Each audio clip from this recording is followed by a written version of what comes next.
We are flipping the page into a new chapter with Interfaith Sanctuary and their goal to relocate the homeless shelter to West State Street.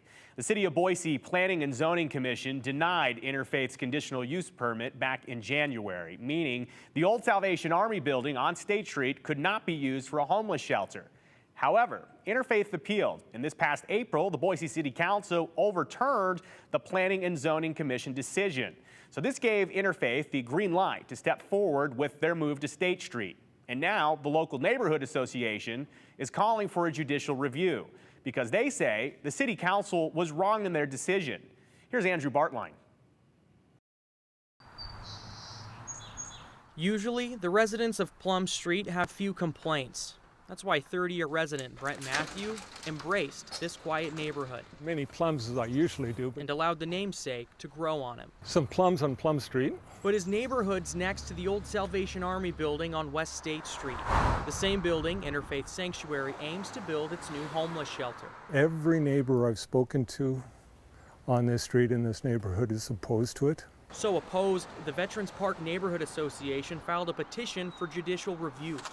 Neighborhood Association President Katie Decker says the shelter will negatively impact the local community and the location should not have received any level of approval. Well, I think that we've been clear that we really don't think this belongs in any residential community. The City Council disagrees. In April, the council voted 4-2 to approve Interfaith's conditional use permit. The permit is for permission to use this space as a homeless shelter. The City Council's vote overturned the city's Planning and Zoning Commission, who originally did not approve the permit. It's complicated. The Neighborhood Association is asking for a judge to review the city's process and confirm or deny the legality of the City Council's decision. Interfaith Executive Director Jody Peterson-Steiger says the shelter is focused on what they can control. Right now, we continue to work on our approved application and move forward on, designing a new shelter for our building. Interfaith Sanctuary sold their current building to afford the property on State Street. The State Street property plans to serve 205 people experiencing homelessness. If the shelter cannot move to State Street, Interfaith's future is unclear. It would be a tragedy. We are always looking for plan Bs. Does that not concern you more, that there could potentially be 200 people with nowhere else to go, just living on the streets of Boise now, if Interfaith has nowhere else to go? That absolutely concerns me that Interfaith's management allowed them to make that decision to sell their building and put themselves in the position to put their own business out of business. It appears that Interfaith Sanctuary strong-armed the city with that threat that if you don't give us this permit, we're going to close and you're going to have a bigger problem.